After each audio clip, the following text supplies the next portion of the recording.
ਇੰਨਾ ਲੰਮਾ ਸਮਾਂ ਜਦੋਂ ਕੋਈ ਅੰਦੋਲਨ ਚੱਲਦਾ ਹੈ ਤੇ ਨਿਸ਼ਚਿਤ ਤੌਰ ਦੇ ਉੱਤੇ ਉਹਦਾ ਅਸਰ ਖੇਤੀ ਦੀ ਆਰਥਿਕਤਾ ਤੇ ਪੈਂਦਾ। ਪੰਜਾਬ 'ਚ ਕੈਪਟਨ ਅਮਰਿੰਦਰ ਸਿੰਘ ਨੇ ਕਿਹਾ ਸੀ ਵੀ ਕਿਸਾਨ ਅੰਦੋਲਨ ਕਰਕੇ ਪੰਜਾਬ ਦਾ ਵਿਕਾਸ ਰੁਕ ਗਿਆ। ਮੈਂ ਉਹਦੇ ਨਾਲ ਸਹਿਮਤ ਨਹੀਂ।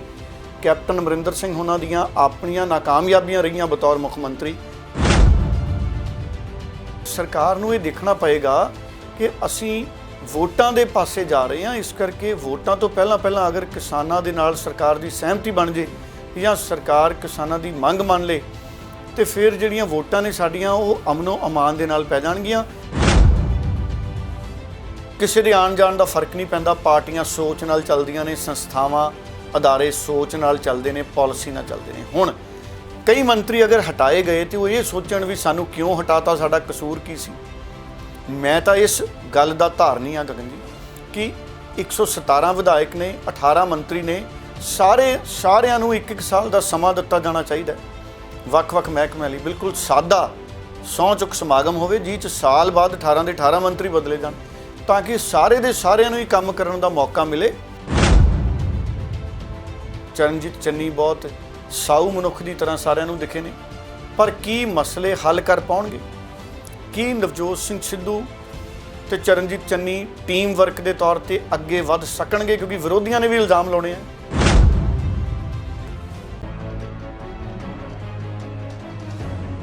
ਸਤਿ ਸ਼੍ਰੀ ਅਕਾਲ, ਸਵਾਗਤ ਹੈ ਸਾਰੇ ਹੀ ਦਰਸ਼ਕਾਂ ਦਾ। ਲਾਈਵ ਕੱਪੜ ਛਾਣ ਦਾ ਖਾਸ ਪ੍ਰੋਗਰਾਮ ਲੈ ਕੇ ਹਾਜ਼ਰ ਹੋਏ ਹਾਂ। ਇਸ ਪ੍ਰੋਗਰਾਮ ਦੇ ਵਿੱਚ ਵੱਖ-ਵੱਖ ਮਸਲਿਆਂ ਦੇ ਉੱਤੇ ਚਰਚਾ ਬੜੀ ਵਿਸਥਾਰ ਦੇ ਨਾਲ ਕਰਦੇ ਹਾਂ। ਸੋ ਅੱਜ ਦੇ ਪ੍ਰੋਗਰਾਮ ਦੇ ਵਿੱਚ ਵੀ ਅੱਜ ਦਾ ਬੜਾ ਅਹਿਮ ਦਿਨ ਹੈ। ਅੱਜ ਕਿਸਾਨਾਂ ਦੇ ਵੱਲੋਂ ਭਾਰਤ ਬੰਦ ਦੀ ਕਾਲ ਦਿੱਤੀ ਗਈ ਹੈ। ਕੁਝ ਹੀ ਸਮੇਂ ਤੋਂ ਬਾਅਦ ਜਦੋਂ ਤੁਸੀਂ ਇਹ ਪ੍ਰੋਗਰਾਮ ਵੇਖ ਰਹੇ ਹੋ, ਹੁਣ ਤੁਸੀਂ ਠੀਕ ਘੰਟਾ ਡੇਢ ਘੰਟਾ ਬਾਅਦ ਪੰਜਾਬ ਦੇ ਵਿੱਚ ਜਿਹੜਾ ਉਹ ਅਸਰ ਵੇਖਣ ਨੂੰ ਮਿਲਣ ਲੱਗ ਜਾਣਾ। ਜਦੋਂ ਤੂੰ ਪੰਜਾਬ ਦੇ ਵਿੱਚ ਭਾਰਤ ਬੰਦ ਦੀ ਕਾਲ ਦਾ ਅਸਰ ਵੇਖੇਗਾ, ਉਸ ਦੇ ਉੱਤੇ ਗੱਲਬਾਤ ਰਹੇਗੀ। ਇਸ ਅਸਰ ਤੋਂ ਬਾਅਦ ਕੇਂਦਰ ਦੀ ਸਰਕਾਰ ਤੇ ਕਿਹੋ ਜਿਹਾ ਪ੍ਰਭਾਵ ਪੈ ਸਕਦਾ ਹੈ।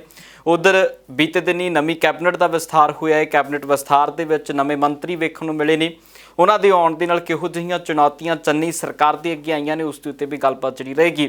ਸੁਖਬੀਰ ਸਿੰਘ ਬਾਦਲ ਲੁਧਿਆਣਾ ਦੌਰੇ ਦੇ ਵਿੱਚ ਰਹੇ। ਬੀਤੀ ਰਾਤ ਤੱਕ ਲੁਧਿਆਣੇ 'ਚ ਮੀਟਿੰਗਾਂ ਜਿਹੜੀਆਂ ਸੁਖਬੀਰ ਬਾਦਲ ਦੀਆਂ ਚੱਲਦੀਆਂ ਰਹੀਆਂ, ਉਸ ਦੇ ਉੱਤੇ ਵੀ ਗੱਲਬਾਤ ਜਿਹੜੀ ਪ੍ਰੋਗਰਾਮ ਦੇ ਵਿੱਚ ਕਰਾਂਗੇ। ਸਭ ਤੋਂ ਪਹਿਲਾਂ ਡਾਲਾ ਸਾਹਿਬ ਦਾ ਸਵਾਗਤ ਕਰਦੇ। ਡਾਲਾ ਜੀ ਸਵਾਗਤ ਹੈ ਜੀ। ਬਹੁਤ ਬਹੁਤ ਧੰਨਵਾਦ ਗਗਨ ਜੀ, ਤੁਹਾਡਾ ਵੀ ਔਰ ਦੁਨੀਆ ਭਰ ਦੇ ਪੰਜਾਬੀਆਂ ਦਾ ਹੀ ਬਹੁਤ ਬਹੁਤ ਧੰਨਵਾਦ। ਡਾਲਾ ਸਾਹਿਬ, ਅੱਜ 27 ਸਤੰਬਰ ਹੈ ਤੇ ਭਾਰਤ ਬੰਦ ਦੀ ਕਾਲ ਹੈ। ਕਿੱਦਾਂ ਵੇਖ ਰਹੇ ਹੋ ਇਸ ਸਭ ਦੇ ਅਸਰ ਨੂੰ? ਅੱਜ ਕੀ ਕੁਝ ਵੇਖਣ ਨੂੰ ਮਿਲ ਸਕਦਾ ਤੇ ਅੱਜ ਦੇ ਭਾਰਤ ਬੰਦ ਦਾ ਅਸਰ ਕਿੱਥੇ ਤੱਕ ਵੇਖਦੇ ਹੋ? ਦੇਖੋ, ਅੱਜ ਫੇਰ ਕਿਸਾਨਾਂ ਨੇ ਭਾਰਤ ਬੰਦ ਦੀ ਕਾਲ ਦਿੱਤੀ ਹੈ ਕਿਉਂਕਿ 1 ਸਾਲ ਪਹਿਲਾਂ ਨੋਟੀਫਿਕੇਸ਼ਨ ਹੋਇਆ ਸੀ ਖੇਤੀ ਕਾਨੂੰਨਾਂ ਨੂੰ ਲਾਗੂ ਕਰਨ ਬਾਰੇ। ਭਾਵੇਂ ਸੁਪਰੀਮ ਕੋਰਟ ਨੇ ਦਖਲ ਦੇ ਕੇ ਕਾਨੂੰਨਾਂ ਨੂੰ ਲਾਗੂ ਹੋਣ ਤੋਂ ਰੋਕ ਕੇ ਰੱਖਿਆ, ਇਸ ਵਕਤ ਕਾਨੂੰਨ ਲਾਗੂ ਨਹੀਂ ਹੈ, ਪਰ ਕਿਸਾਨ ਲਗਾਤਾਰ ਇਸ ਮੰਗ ਦੇ ਉੱਤੇ ਸੰਘਰਸ਼ ਕਰ ਰਹੇ ਨੇ ਕਿ ਭਾਰਤ ਸਰਕਾਰ ਤਿੰਨੇ ਖੇਤੀ ਕਾਨੂੰਨਾਂ ਨੂੰ ਰੱਦ ਕਰੇ, MSP ਨੂੰ ਕਾਨੂੰਨੀ ਤੌਰ ਤੇ ਮਾਨਤਾ ਦੇਵੇ ਜਾਂ ਗਰੰਟੀ ਦਾ ਕਾਨੂੰਨ ਬਣਾਵੇ। ਔਰ ਕਈ ਹੋਰ ਕਿਸਾਨਾਂ ਦੀਆਂ ਨਾਲ ਜੁੜੀਆਂ ਹੋਈਆਂ ਮੰਗਾਂ ਨੇ, ਜਿਹਦੇ ਵਿੱਚ ਇਲੈਕਟ੍ਰਿਸਿਟੀ ਬਿੱਲ ਨੂੰ ਲੈ ਕੇ ਵੀ ਕਿਸਾਨ ਨੇ ਜਿਹੜੇ ਉਹਨਾਂ ਦੀਆਂ ਮੰਗਾਂ ਨੇ। ਹੁਣ ਸਵਾਲ ਇਹ ਹੈ ਕਿ 1 ਸਾਲ ਤੋਂ ਵੱਧ ਸਮਾਂ ਹੋ ਗਿਆ ਇਸ ਅੰਦੋਲਨ ਨੂੰ। ਪੰਜਾਬ ਦੇ ਵਿੱਚ ਵੀ ਕਿਸਾਨਾਂ ਨੇ ਅੰਦੋਲਨ ਕੀਤਾ ਔਰ ਦਿੱਲੀ 'ਚ ਵੀ ਸਾਨੂੰ ਪਤਾ ਲਗਭਗ ਦਿੱਲੀ 'ਚ 9-10 ਮਹੀਨੇ ਹੋਣ ਵਾਲੇ ਆ। ਇੰਨਾ ਲੰਮਾ ਸਮਾਂ ਜਦੋਂ ਕੋਈ ਅੰਦੋਲਨ ਚੱਲਦਾ ਹੈ ਤੇ ਨਿਸ਼ਚਿਤ ਤੌਰ ਦੇ ਉੱਤੇ ਉਹਦਾ ਅਸਰ ਖੇਤੀ ਦੀ ਆਰਥਿਕਤਾ ਤੇ ਪੈਂਦਾ। ਪੰਜਾਬ 'ਚ ਕੈਪਟਨ ਅਮਰਿੰਦਰ ਸਿੰਘ ਨੇ ਕਿਹਾ ਸੀ ਵੀ ਕਿਸਾਨ ਅੰਦੋਲਨ ਕਰਕੇ ਪੰਜਾਬ ਦਾ ਵਿਕਾਸ ਰੁਕ ਗਿਆ। ਮੈਂ ਉਹਦੇ ਨਾਲ ਸਹਿਮਤ ਨਹੀਂ। ਕੈਪਟਨ ਅਮਰਿੰਦਰ ਸਿੰਘ ਉਹਨਾਂ ਦੀਆਂ ਆਪਣੀਆਂ ਨਾਕਾਮਯਾਬੀਆਂ ਰਹੀਆਂ ਬਤੌਰ ਮੁੱਖ ਮੰਤਰੀ ਕਿ ਉਹ ਵਿਕਸਿਤ ਨਹੀਂ ਕਰ ਸਕੇ ਪੰਜਾਬ ਨੂੰ, ਪਰ ਉਹਦਾ ਠੀਕਰਾ ਕਿਸਾਨਾਂ ਦੇ ਸਿਰ ਦੇ ਉੱਤੇ ਫੋੜਨਾ ਗਲਤ ਸੀ। ਦੂਜੇ ਪਾਸੇ ਐਗਰੀਕਲਚਰ ਇਕੋਨਮੀ ਸਾਡੀ ਜ਼ਰੂਰ ਖਰਾਬ ਹੋਈ ਹੈ ਕਿਉਂਕਿ ਜਦੋਂ ਅੰਦੋਲਨ ਹੋਊਗਾ ਸਾਡੇ 500-600 ਦੇ ਕਰੀਬ ਜਿਹੜੇ ਕਿਸਾਨ ਨੇ, ਕਈਆਂ ਦੀਆਂ ਸਿਹਤਾਂ ਖਰਾਬ ਹੋਈਆਂ, ਕਈ ਦੁਨੀਆ ਤੋਂ ਚਲੇ ਗਏ। ਸੋ ਐਗਰੀਕਲਚਰ ਇਕੋਨਮੀ ਜ਼ਰੂਰ ਖਰਾਬ ਹੋਈ ਹੈ, ਸਿਰਫ ਪੰਜਾਬ ਦੀ ਨਹੀਂ, ਉੱਤਰ ਭਾਰਤ ਦੀ ਔਰ ਦੇਸ਼ ਦੀ। ਕਿਤੇ ਨਾ ਕਿਤੇ ਜਦੋਂ ਕੈਲਕੂਲੇਟ ਕੀਤੀ ਜਾਊਗੀ, ਗੁਣਾ ਘਟਾ ਕੀਤਾ ਜਾਊਗਾ ਖੇਤੀਬਾੜੀ ਆਰਥਿਕਤਾ ਦਾ, ਉਹਨੂੰ ਅਸਰ ਪਿਆ। ਹੁਣ ਕਿਸਾਨ ਜਥੇਬੰਦੀਆਂ ਨੇ ਜਿਹੜਾ ਅੱਜ ਦੇ ਲਈ ਜਿਹੜੀ ਕਾਲ ਦਿੱਤੀ ਹੋਈ ਹੈ 6 ਵਜੇ ਤੋਂ ਲੈ ਕੇ 4 ਵਜੇ ਤੱਕ ਦਾ, ਮੈਨੂੰ ਪਤਾ ਲੱਗਿਆ ਕਿ ਇਹ ਅੰਦੋਲਨ ਰਹੇਗਾ। ਐਂਬੂਲੈਂਸਿਸ ਨੂੰ ਛੂਟ ਰਹੇਗੀ, ਪੈਟਰੋਲ ਪੰਪ ਖੁੱਲ੍ਹੇ ਰਹਿਣਗੇ, ਫਾਇਰ ਬ੍ਰਿਗੇਡ ਦੀਆਂ ਗੱਡੀਆਂ, ਐਂਬੂਲੈਂਸਿਸ ਜਾਂ ਕੋਈ ਐਮਰਜੈਂਸੀ, ਕੋਈ ਮਰੀਜ਼ ਜਾਣਾ, ਐਮਰਜੈਂਸੀ ਸੇਵਾਵਾਂ ਨੇ, ਉਹਨਾਂ ਨੂੰ ਇਜਾਜ਼ਤ ਹੋਏਗੀ ਪੈਟਰੋਲ ਡੀਜ਼ਲ ਦੀ। ਨਹੀਂ ਤਾਂ 4 ਵਜੇ ਤੋਂ ਬਾਅਦ ਜਿਹੜੀ ਰੋਜ਼ਮर्रा ਦੀ ਜ਼ਿੰਦਗੀ ਆ ਉਹਦੇ 'ਤੇ ਕਿਸੇ ਤਰ੍ਹਾਂ ਦੀ ਰੋਕ ਨਹੀਂ ਹੋਏਗੀ। ਕਿਸਾਨਾਂ ਵੱਲੋਂ ਕੋਈ ਐਜੀਟੇਸ਼ਨ ਨਹੀਂ ਹੋਏਗਾ। ਪਰ ਸਵੇਰੇ 6 ਤੋਂ ਲੈ ਕੇ 4 ਵਜੇ ਤੱਕ ਮੈਨੂੰ ਲੱਗਦਾ ਹੈ ਹੁਣ ਵੀ ਜਦੋਂ ਵੀ ਤੁਸੀਂ ਇਹ ਪ੍ਰੋਗਰਾਮ ਸੁਣ ਰਹੇ ਹੋ ਤਾਂ ਇਸ ਬੰਦ ਦਾ ਅਸਰ ਤੁਸੀਂ ਵੀ ਕਾਫੀ ਪ੍ਰਭਾਵੀ ਮਹਿਸੂਸ ਕਰ ਰਹੇ ਹੋਗੇ। ਕਾਫੀ ਪ੍ਰਭਾਵੀ ਇਸ ਬੰਦ ਦਾ ਅਸਰ ਤੁਸੀਂ ਵੀ ਮਹਿਸੂਸ ਕਰ ਰਹੇ ਹੋਗੇ। ਔਰ ਮੈਂ ਗਗਨ ਜੀ ਇਹ ਕਹਿਣਾ ਚਾਹੂੰਗਾ ਕਿ ਪ੍ਰਧਾਨ ਮੰਤਰੀ ਸਾਹਿਬ ਅਮਰੀਕਾ ਤੋਂ ਤਾਂ ਵਾਪਸ ਆ ਗਏ ਆ। ਹੁਣ ਵੇਲਾ ਉਹ ਹੈ ਜਦੋਂ ਪ੍ਰਧਾਨ ਮੰਤਰੀ ਨਰਿੰਦਰ ਮੋਦੀ ਉਹਨਾਂ ਨੂੰ ਪਹਿਲ ਕਰਨੀ ਚਾਹੀਦੀ ਹੈ। ਪ੍ਰਧਾਨ ਮੰਤਰੀ ਸਾਹਿਬ ਅਗਰ ਪਹਿਲ ਕਰ ਦੇਣ, ਕਿਸਾਨਾਂ ਨੂੰ ਗੱਲਬਾਤ ਲਈ ਸੱਦ ਲੈਣ ਜਾਂ ਕਿਸਾਨਾਂ ਨੂੰ ਕਹਿਣ ਮੈਂ ਤੁਹਾਡੇ ਨਾਲ ਗੱਲਬਾਤ ਕਰਨਾ ਚਾਹੁੰਦਾ, ਅਗਰ ਨਰਿੰਦਰ ਮੋਦੀ ਜੀ ਔਰ ਕਿਸਾਨਾਂ ਦੇ ਵਿੱਚ ਗੱਲਬਾਤ ਹੋ ਜੇ ਤੇ ਇਹ ਮਸਲਾ ਕਿਸੇ ਸਿਰੇ ਲੱਗ ਸਕਦਾ ਹੈ। ਅਗਰ ਇਹ ਗੱਲਬਾਤ ਨਹੀਂ ਹੁੰਦੀ ਤੇ ਮੈਨੂੰ ਲੱਗਦਾ ਹੈ ਕਿ ਇਹ ਮਸਲਾ ਹੋਰ ਨਾ ਲਟਕੇ। ਜਿੰਨਾ ਇਹ ਮਾਮਲਾ ਲਟਕਦਾ ਰਹੇਗਾ ਖੇਤੀ ਕਾਨੂੰਨਾਂ ਦਾ, ਉਹਨਾਂ ਦੇਸ਼ ਦੀ ਆਰਥਿਕਤਾ ਨੂੰ, ਖੇਤੀ ਆਧਾਰਿਤ ਆਰਥਿਕਤਾ ਨੂੰ ਨੁਕਸਾਨ ਹੋਊਗਾ। ਔਰ ਕਿਉਂਕਿ ਕਈ ਸੂਬੇ ਸਾਡੇ ਚੋਣਾਂ ਵਾਲੇ ਪਾਸੇ ਵੱਧ ਰਹੇ ਆ। ਪੰਜਾਬ 'ਚ 2022 ਦੀਆਂ ਚੋਣਾਂ ਨੇ। ਪੰਜਾਬ 'ਚ ਸਾਡੀਆਂ ਜਨਵਰੀ ਦੇ ਅਖੀਰ 'ਚ ਜਾਂ ਫਰਵਰੀ ਦੇ ਅੱਧ ਵਿਚਕਾਰ ਜਾ ਕੇ ਕਿਤੇ ਵੋਟਾਂ ਪੈ ਜਾਣੀਆਂ, ਕਿਉਂਕਿ 17 ਮਾਰਚ ਤੱਕ ਤਾਂ ਸਰਕਾਰ ਬਣਾਉਣੀ ਹੈ ਪੰਜਾਬ 'ਚ, ਹਰ ਹਾਲਤ 'ਚ ਉਹਦੀ ਮਿਆਦ ਪੁੱਗ ਜਾਣੀ। ਨਹੀਂ ਤਾਂ ਇਸੇ ਤਰ੍ਹਾਂ ਉੱਤਰ ਪ੍ਰਦੇਸ਼ 'ਚ ਵੋਟਾਂ ਨੇ, ਕਈ ਸੂਬੇ ਨੇ, ਉੱਤਰਾਖੰਡ ਨੇ, ਉੱਥੇ ਵੋਟਾਂ ਨੇ।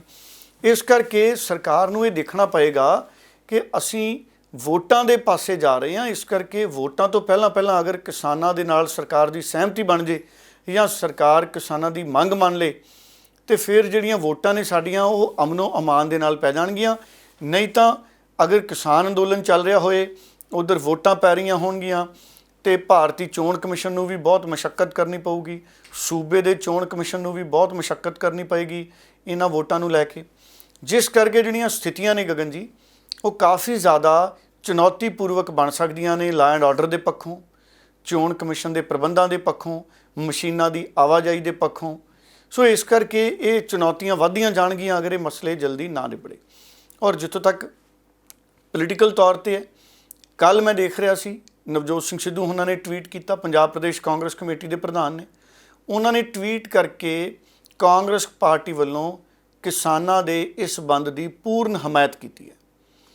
ਔਰ ਨਵਜੋਤ ਸਿੰਘ ਸਿੱਧੂ ਵੀ ਲਗਾਤਾਰ ਇਸ ਗੱਲ ਤੇ ਖੜੇ ਹੋਏ ਨੇ ਕਿ ਕਿਸਾਨਾਂ ਦੀ ਗੱਲ ਸੁਣੀ ਜਾਣੀ ਚਾਹੀਦੀ ਹੈ। ਜਦੋਂ ਕਿਸਾਨ ਜਥੇਬੰਦੀਆਂ ਨੇ ਮੀਟਿੰਗ ਰੱਖੀ ਪੰਜਾਬ 'ਚ ਤੇ ਨਵਜੋਤ ਸਿੰਘ ਸਿੱਧੂ ਬਤੌਰ ਪ੍ਰਧਾਨ ਆਪ ਗਏ। ਨਵਜੋਤ ਸਿੰਘ ਸਿੱਧੂ ਨੇ ਇੱਕ ਗੰਭੀਰਤਾ ਦਿਖਾਈ ਕਿਸਾਨਾਂ ਦੀਆਂ ਮੰਗਾਂ ਨੂੰ ਲੈ ਕੇ। ਔਰ ਦੂਜੀ ਕਿਸੇ ਪਾਰਟੀ ਦਾ ਪ੍ਰਧਾਨ ਨਹੀਂ ਗਿਆ, ਨਾ ਅਕਾਲੀ ਦਲ ਦਾ ਪ੍ਰਧਾਨ ਉੱਥੇ ਗਿਆ, ਛੋਟੀਆਂ ਪਾਰਟੀਆਂ ਦੇ ਗਏ ਜਿਵੇਂ ਲੋਕ ਇਨਸਾਫ ਪਾਰਟੀ ਹੈ ਜਾਂ ਸੁਖਦੇਵ ਸਿੰਘ ਢੀਂਡਸਾ ਉਹਨਾਂ ਦੀ ਪਾਰਟੀ ਹੈ, ਉਹਨਾਂ ਦੇ ਨੁਮਾਇੰਦੇ ਗਏ। ਪ੍ਰਧਾਨ ਕੌਮੀ ਪਾਰਟੀ ਕਾਂਗਰਸ ਦਾ ਗਿਆ, ਨਾ ਸੁਖਬੀਰ ਬਾਦਲ ਗਏ ਜਿਹੜੇ ਖੇਤਰੀ ਪਾਰਟੀ ਦੇ ਪ੍ਰਧਾਨ ਨੇ, ਨਾ ਆਮ ਆਦਮੀ ਪਾਰਟੀ ਦੇ ਪ੍ਰਧਾਨ ਗਏ, ਨਾ ਭਗਵੰਤ ਮਾਨ ਜੀ ਗਏ, ਨਾ ਦਿੱਲੀ ਤੋਂ ਅਰਵਿੰਦ ਕੇਜਰੀਵਾਲ ਗਏ। ਇਸ ਕਰਕੇ ਕਿਸਾਨ ਅੰਦੋਲਨ ਨੂੰ ਪੋਲੀਟੀਕਲ ਪਾਰਟੀਆਂ ਉਨੀ ਗੰਭੀਰਤਾ ਦੇ ਨਾਲ ਕਿਸਾਨਾਂ ਦੀਆਂ ਮੰਗਾਂ 'ਚ ਪੋਲੀਟੀਕਲ ਪਾਰਟੀਆਂ ਆਪਣੀ ਸ਼ਮੂਲੀਅਤ ਨਹੀਂ ਦਿਖਾ ਰਹੀਆਂ। ਬੜਾ ਚੰਗਾ ਹੁੰਦਾ ਅਗਰ ਅਰਵਿੰਦ ਕੇਜਰੀਵਾਲ ਆਪ ਜਾਂਦੇ ਕਿਸਾਨਾਂ ਕੋਲੇ, ਭਗਵੰਤ ਮਾਨ ਆਪ ਜਾਂਦੇ ਕਿਸਾਨਾਂ ਕੋਲੇ ਜਿਵੇਂ ਨਵਜੋਤ ਸਿੰਘ ਸਿੱਧੂ ਗਏ। ਕੁਝ ਨਾ ਕੁਝ ਪੋਲੀਟੀਕਲ ਪਾਰਟੀਆਂ ਅਗਰ ਕਿਸਾਨਾਂ ਦੇ ਸੱਦੇ ਤੇ ਜਾਣਗੀਆਂ ਤੇ ਗੱਲ ਬਣੂਗਾ। ਜਦੋਂ ਕਿਸਾਨ ਸੱਦਦੇ ਨੇ ਅੱਗੇ ਪਿੱਛੇ ਸਾਰੇ ਜਾਣ ਨੂੰ ਤਿਆਰ ਨੇ, ਜਦੋਂ ਕਿਸਾਨ ਨਹੀਂ ਸੱਦਦੇ ਗਗਨ ਜੀ ਉਦੋਂ ਸਾਰੇ ਜਾਣ ਨੂੰ ਤਿਆਰ ਨੇ। ਸਾਡਾ ਇੱਕ MP ਰਵਨੀਤ ਬਿੱਟੂ ਉਹ ਵੀ ਚਲਾ ਗਿਆ ਸੀ ਉਦੋਂ ਕਿਸਾਨ ਪਾਰਲੀਮੈਂਟ ਜਦੋਂ ਹੋ ਰਹੀ ਸੀ ਉੱਥੇ ਤਾਂ ਚਲੋ ਰੌਲਾ ਵੀ ਪੈ ਗਿਆ, ਰਵਨੀਤ ਬਿੱਟੂ ਮੁੜਿਆ। ਫਿਰ ਹੋਰ ਵੀ ਸੀ ਨਾਲ ਕਾਂਗਰਸ ਦੇ ਉਹਨਾਂ ਦੇ MP ਇੱਕ ਅੱਧਾ ਕੋਈ। ਪਰ ਸਵਾਲ ਇਹ ਹੈ ਕਿ ਹੁਣ ਪੰਜਾਬ 'ਚ ਆਮ ਆਦਮੀ ਪਾਰਟੀ ਦੀ ਵੀ ਗੱਲ ਕਰੀਏ, ਪੰਜਾਬ 'ਚ ਆਮ ਆਦਮੀ ਪਾਰਟੀ ਨੇ ਵੀ ਸਮਰਥਨ ਕੀਤਾ ਕਿ ਅਸੀਂ ਵੀ ਕਿਸਾਨ ਭਾਰਤ ਦੀਆਂ ਕਿਸਾਨ ਜਥੇਬੰਦੀਆਂ ਦੇ ਇਸ ਕਿਸਾਨ ਬੰਦ ਦਾ, ਭਾਰਤ ਬੰਦ ਦਾ ਪੂਰਨ ਸਮਰਥਨ ਕਰਦੇ ਹਾਂ। ਸੋ ਆਮ ਆਦਮੀ ਪਾਰਟੀ ਨੇ ਵੀ, ਅਕਾਲੀ ਦਲ ਨੇ ਵੀ, ਕਾਂਗਰਸ ਨੇ ਵੀ, ਇਹ ਤਿੰਨਾਂ ਨੇ ਬੰਦ ਦਾ ਸਮਰਥਨ ਕੀਤਾ ਪੂਰਨ ਰੂਪ ਦੇ ਵਿੱਚ। ਔਰ ਕਿਸਾਨ ਜਥੇਬੰਦੀਆਂ ਸੰਯੁਕਤ ਕਿਸਾਨ ਮੋਰਚੇ ਦੇ ਬੈਨਰ ਹੇਠ ਇਕੱਠੀਆਂ ਨੇ। ਔਰ ਕੁੱਲ ਮਿਲਾ ਕੇ ਜਿਵੇਂ ਦਿਨ ਅੱਗੇ ਵਧੇਗਾ ਗਗਨ, ਉੱਤਰ ਪ੍ਰਦੇਸ਼ ਤੋਂ ਔਰ ਦੇਸ਼ ਦੇ ਹੋਰ ਹਿੱਸਿਆਂ ਤੋਂ ਭਾਰਤ ਬੰਦ ਦੀਆਂ ਹੋਰ ਸਾਨੂੰ ਜਿਹੜੀਆਂ ਰਿਪੋਰਟਾਂ ਨੇ ਉਹ ਸੁਣਨ ਨੂੰ ਮਿਲਣਗੀਆਂ। ਬਿਲਕੁਲ। ਸੋ ਇਹ ਜ਼ਰੂਰ ਹੈ ਕਿ ਜਿਸ ਹਿਸਾਬ ਦੇ ਨਾਲ ਭਾਰਤ ਬੰਦ ਦੀ ਕਾਲ ਦਿੱਤੀ ਗਈ ਸੀ, ਜਿਸ ਹਿਸਾਬ ਨਾਲ ਇਸ ਦੀ ਤਿਆਰੀ ਕੀਤੀ ਗਈ ਸੀ, ਉਸ ਹਿਸਾਬ ਦੇ ਨਾਲ ਪ੍ਰਭਾਵ ਵੀ ਜਿਹੜਾ ਜ਼ਰੂਰ ਵੇਖਣ ਨੂੰ ਮਿਲੇਗਾ। ਸੋ ਇਸ ਨੂੰ ਲੈ ਕੇ ਕਿਸਾਨ ਆਗੂ ਗੁਰਨਾਮ ਸਿੰਘ ਚੜੂਨੀ ਤੇ ਕੁਝ ਸਿਆਸੀ ਧਿਰਾਂ ਦੇ ਨੁਮਾਇੰਦਿਆਂ ਦੇ ਬਿਆਨ ਨੇ ਉਹ ਤੁਹਾਨੂੰ ਸੁਣਾ। एक तो सभी वर्गों से निवेदन है कि वो अपने अपने संस्थान बंद रखें, और चाहे वो आड़ती हैं, व्यापारी हैं, और चाहे वो ट्रांसपोर्टेशन वाले हैं, कर्मचारी भाई हैं, सभी से अनुरोध है। दूसरा, सुबह 6 बजे से शाम के 4 बजे तक जो है वो सभी हाईवे और राष्ट्रीय राजमार्ग और स्टेट हाईवे बंद रहेंगे, और उसमें एम्बुलेंस, फायर ब्रिगेड और कोई मिलिट्री गाड़ी, फौजी गाड़ी, किसी ने एयरपोर्ट पे जाना है, या फायर ब्रिगेड होगा, आपातकालीन सेवाएं जो हैं उनको हम छूट दे के रखेंगे, वो नहीं रोकेंगे। महापंचायत के बारे में क्या कहोगे? खेती कानूना दे अंदोलन नू अज लगभग 1 साल होने जा रहा है। इस अंदोलन नू 700 किसानां ने अपनी शहीदी दिती है। केंद्र विच बैठी जालिम सरकार दे कन्ना जू नहीं रेंग रही, एक खामोशी है। इंज लग रहा है जिवें सत्ता विच बैठे राजे दा जमीर मर गया है। किसानां ने 27 सितंबर नू भारत बंद दा ऐलान किया है। आम आदमी पार्टी अते अरविंद केजरीवाल जी इस बंद दे हक विच खड़े हैं। अपने देश दी आन बान अते शान ये किसान, इन्हां दा अपमान हरगिज बर्दाश्त नहीं किया जाएगा।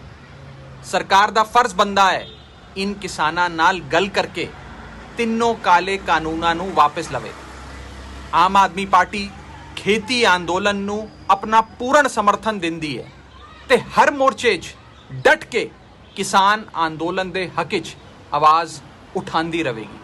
ਸੁਡੇਲਾ ਸਾਹਿਬ, ਉਧਰ ਦੂਜੇ ਪਾਸੇ ਨਵੇਂ ਵਜ਼ੀਰ ਜਿਹੜੇ ਪੰਜਾਬ ਨੂੰ ਮਿਲ ਚੁੱਕੇ ਨੇ, ਚਰਨਜੀਤ ਚੰਨੀ ਦੀ ਜੇਕਰ ਸਿਆਸੀ ਟੀਮ ਦੀ ਗੱਲ ਕਰੀਏ ਉਹ ਬਣ ਚੁੱਕੀ ਹੈ। 7 ਚਿਹਰੇ ਨਵੇਂ ਚਰਨਜੀਤ ਚੰਨੀ ਦੀ ਟੀਮ ਦੇ ਵਿੱਚ ਆਏ ਨੇ। ਕੀ ਲੱਗਦਾ ਹੈ ਨਵੇਂ ਚਿਹਰਿਆਂ ਦੇ ਨਾਲ ਚੁਣੌਤੀਆਂ ਵੀ ਨਵੀਆਂ ਚਰਨਜੀਤ ਚੰਨੀ ਦੇ ਅੱਗੇ ਆ ਖੜੀਆਂ ਹੋਈਆਂ ਨੇ?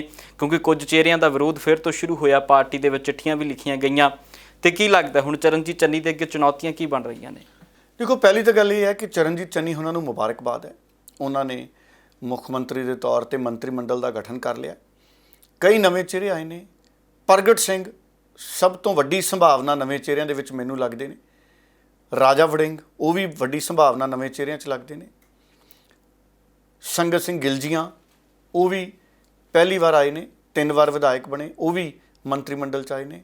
ਰਾਣਾ ਗੁਰਜੀਤ ਉਹਨਾਂ ਨੇ ਵਾਪਸੀ ਕੀਤੀ ਆ। ਉਹਨਾਂ 'ਤੇ ਕੋਈ ਇਲਜ਼ਾਮ ਜਿਹੜੇ ਸਾਬਤ ਨਹੀਂ ਹੋ ਸਕੇ, ਜਿਹੜੇ ਸੁਖਪਾਲ ਸਿੰਘ ਖਹਿਰਾ ਉਹਨਾਂ ਨੇ ਉਹਨਾਂ ਦੇ ਖਿਲਾਫ ਅੰਦੋਲਨ ਕੀਤਾ ਸੀ ਕਾਫੀ ਆਮ ਆਦਮੀ ਪਾਰਟੀ ਨੇ, ਉਹ ਦੁਬਾਰਾ ਰਾਣਾ ਗੁਰਜੀਤ ਹੋਣੀ ਆ ਚੁੱਕੇ ਨੇ। ਕਿਉਂਕਿ ਇਲਜ਼ਾਮ ਜਦ ਤੱਕ ਸਾਬਤ ਨਹੀਂ ਹੁੰਦੇ ਤਦ ਤੱਕ ਤੁਸੀਂ ਕਿਸੇ ਨੂੰ ਦੋਸ਼ੀ ਨਹੀਂ ਕਹਿ ਸਕਦੇ। ਹੁਣ ਮੈਂ ਦੇਖ ਰਿਹਾ ਸੀ ਆਮ ਆਦਮੀ ਪਾਰਟੀ ਵਾਲਿਆਂ ਨੇ ਕੱਲ੍ਹ ਬਿਆਨ ਜਾਰੀ ਕਰਤੇ ਰਾਣਾ ਗੁਰਜੀਤ ਉਹਨਾਂ ਦੇ ਖਿਲਾਫ, ਔਰ ਫਿਰ ਉਹੀ ਸ਼ਬਦਾਂ ਦੀ ਗੱਲ ਕੀਤੀ।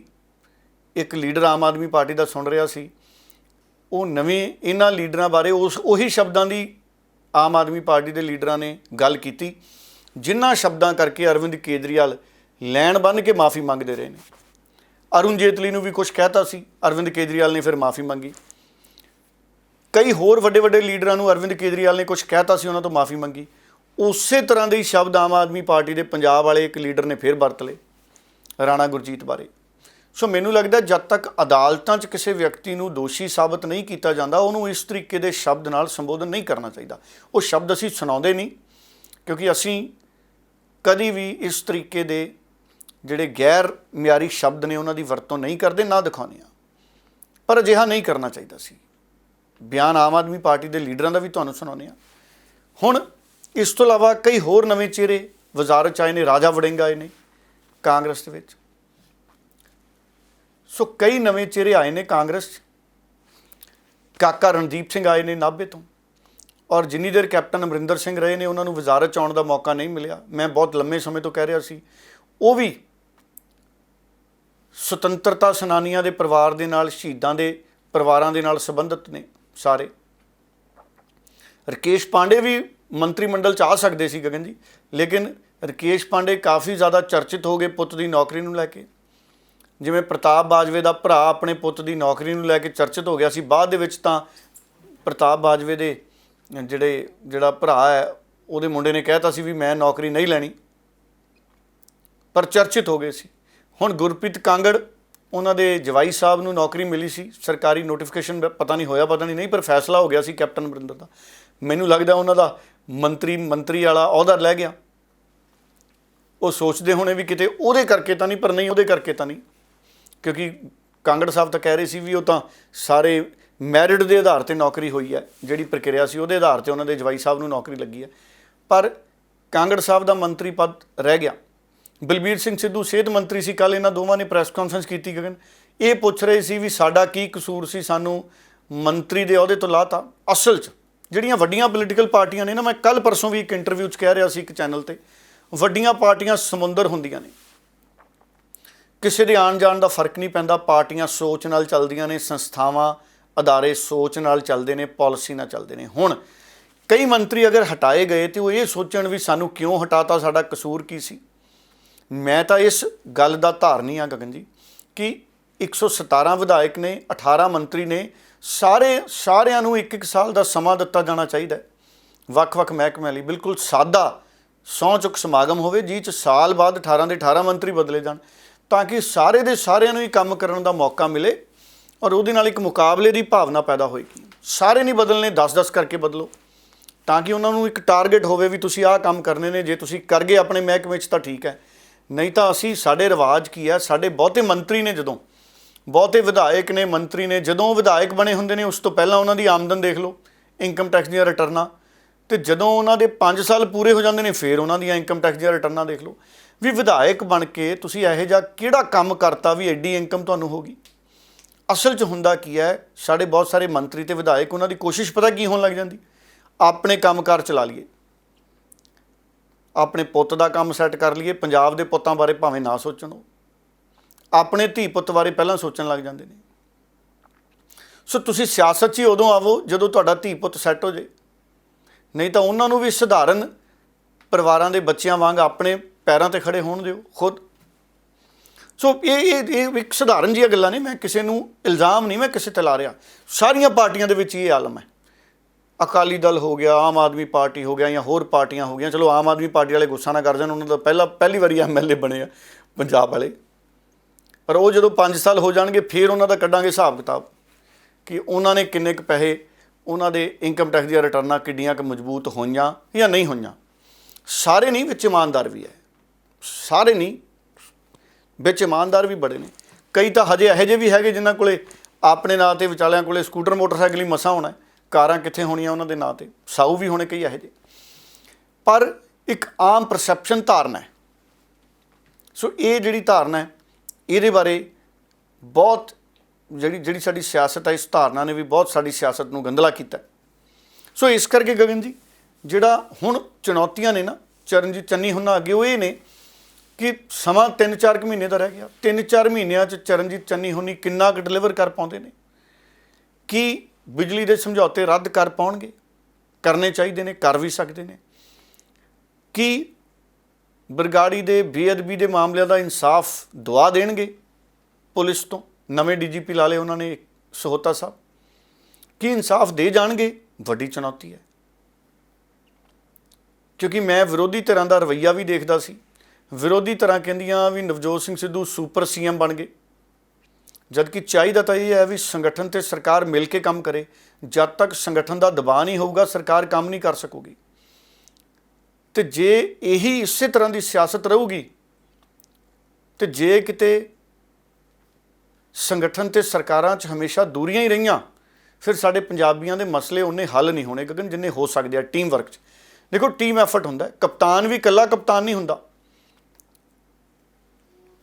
ਕਪਤਾਨ ਦੇ ਨਾਲ ਜੇ ਟੀਮ ਹੋਊਗੀ, ਉਹ ਤਾਂ ਹੀ ਕਪਤਾਨ ਹੈ ਨਾ। ਤੁਸੀਂ ਇੱਕ ਆਦਮੀ ਇਕੱਲੇ ਨੂੰ ਕਪਤਾਨ ਕਿਵੇਂ ਮੰਨ ਲਓਗੇ? ਕਿੱਦਾਂ ਜਿਤਾਊਗਾ ਉਹ?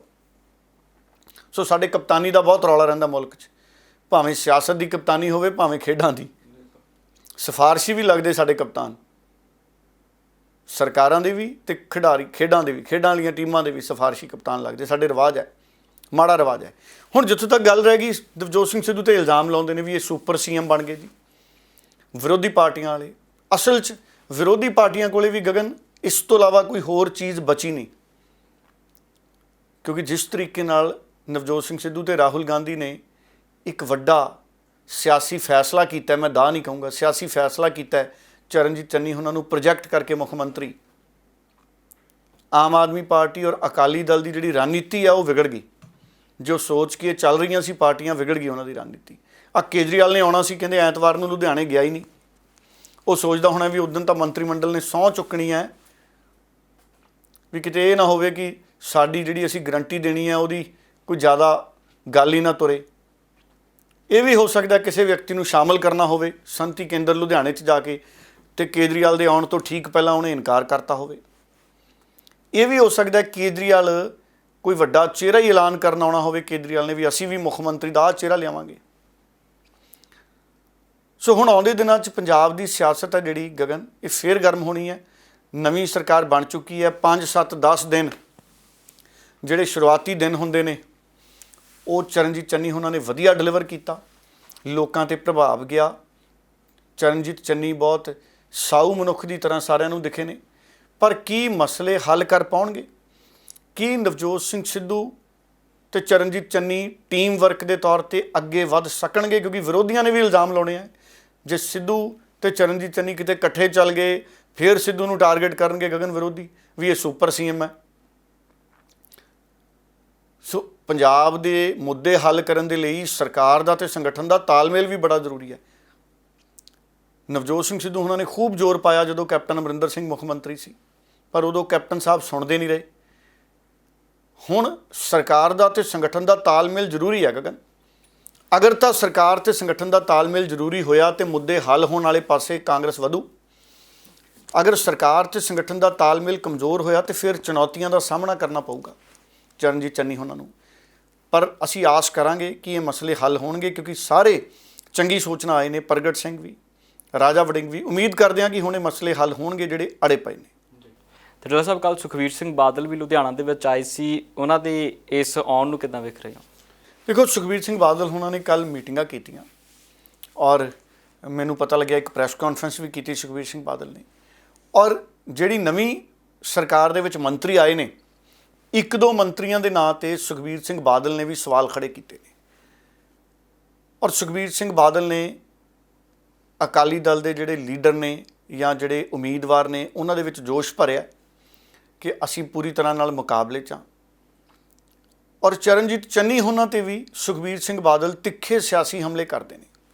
ਮੈਨੂੰ ਇਹ ਲੱਗਦਾ ਸੁਖਬੀਰ ਬਾਦਲ, ਮੈਂ ਸੁਣ ਰਿਹਾ ਸੀ ਇੱਕ ਟੀਵੀ ਤੇ ਬੋਲ ਰਿਹਾ ਸੀ ਕਿ ਅਸੀਂ ਡਿਪਟੀ ਮੁੱਖ ਮੰਤਰੀ ਜਿਹੜਾ ਰਾਹ ਦਿਖਾਇਆ ਸੀ ਵੀ ਅਸੀਂ ਡਿਪਟੀ ਮੁੱਖ ਮੰਤਰੀ ਲਾਵਾਂਗੇ, ਉਹ ਸਾਡੀ ਗੱਲ ਹੀ ਕਾਂਗਰਸ ਨੇ ਇੱਕ ਤਰੀਕੇ ਨਾਲ ਮੰਨ ਲਈ ਤੇ ਮੁੱਖ ਮੰਤਰੀ ਲਾਤੇ। ਪਰ ਇਹ ਨਹੀਂ ਸੁਖਬੀਰ ਬਾਦਲ ਮੰਨੇ ਵੀ ਸਾਡਾ ਮੁੱਦਾ ਖੋਲ੍ਹਿਆ। ਪਰ ਸੁਖਬੀਰ ਬਾਦਲ ਦੀ ਇਸ ਸਹਿਮਤੀ ਦੇ ਨਾਲ ਇਹ ਗੱਲ ਤਾਂ ਸਾਫ਼ ਹੋ ਗਈ ਕਿ ਨਵਜੋਤ ਸਿੰਘ ਸਿੱਧੂ ਨੇ, ਰਾਹੁਲ ਗਾਂਧੀ ਉਹਨਾਂ ਨੇ ਵੱਡਾ ਸਿਆਸੀ ਫੈਸਲਾ ਕੀਤਾ, ਜਿਹਦੇ ਨਾਲ ਸਿਆਸਤ ਦੇ ਵਿੱਚ ਵੀ ਇੱਕ ਨਵਾਂ ਜਿਹੜਾ ਰੁਝਾਨ ਹੈ ਉਹ ਸਾਨੂੰ ਦੇਖਣ ਨੂੰ ਮਿਲ ਰਿਹਾ, ਜਿਹਦੇ ਨਾਲ ਸੁਖਬੀਰ ਬਾਦਲ ਵੀ ਕਿਤੇ ਨਾ ਕਿਤੇ ਚਿੰਤਤ ਨੇ, ਆਪ ਵਾਲੇ ਵੀ ਚਿੰਤਤ ਨੇ। ਹੁਣ ਗੱਲ ਵੀ ਸੁਣਾ ਦਿਓ ਸੁਖਬੀਰ ਬਾਦਲ ਉਹਨਾਂ ਦੀ ਖੁੱਲ੍ਹ ਕੇ। ਮੁੱਖ ਮੰਤਰੀ ਚੰਨੀ ਜੋ ਸਵੇਰੇ ਹੀ ਕਹਿੰਦੇ ਕਿ ਜਿਹੜੇ ਸੈਂਡ ਮਾਫੀਆ ਮੇਰੇ ਕੋਲੇ ਦਰਵਾਜ਼ੇ 'ਚ ਨਾ ਆਉਣ, ਤੇ ਇੱਥੇ ਦੇ ਨਾਲ ਮੰਤਰੀ ਮੰਡਲ ਜਿਹੜਾ ਸੈਂਡ ਮਾਫੀਆ ਦਾ ਕਿੰਗ ਰਾਣਾ ਗੁਰਜੀਤ ਦਾ ਉਧਰ ਮੰਤਰੀ ਬਣਾ ਲਿਆ। ਨਹੀਂ ਹੁਣ ਅੱਧਾ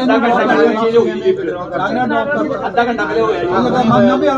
ਮੈਂ ਉਹੀ ਕਹਿ ਰਿਹਾ ਨਾ ਕਿ ਉਹਨਾਂ ਨੇ ਅਖੀਰ 'ਚ ਕਹਿਤਾ, ਅਖੀਰ ਵਿੱਚ ਉਹਨਾਂ ਨੂੰ ਸਾਰੇ ਕਾਂਗਰਸੀਆਂ ਨੂੰ ਟੈਲੀਫੋਨ ਕੀਤੇ ਗਏ ਹੈ ਕਿ ਸਾਰੇ ਨਹਾ ਕੇ ਪਜਾਮੇ ਕੁੜਤੇ ਸਾਫ ਪਾ ਕੇ ਜੈਕਟਾਂ ਪਾ ਕੇ ਪਹੁੰਚ ਜਿਓ। ਸਵੇਰਿੰਗ ਇਨ ਦੇ ਟਾਈਮ 'ਚ ਰਾਹੁਲ ਗਾਂਧੀ ਨੇ ਉੱਤੋਂ ਵੀਸੀ ਕਰਨੀ ਹੈ ਤਾਂ ਦੱਸੂਗਾ ਕਿਹਦਾ ਨਾਮ ਬੁਲਾਇਆ ਜਾਵੇ, ਉਸ ਕਰਕੇ ਉਹਦੇ ਜਾਣਗੇ। ਹੁਣ ਸਾਰੇ ਕਾਂਗਰਸੀ ਉੱਤੇ ਬੈਠ ਗਏ।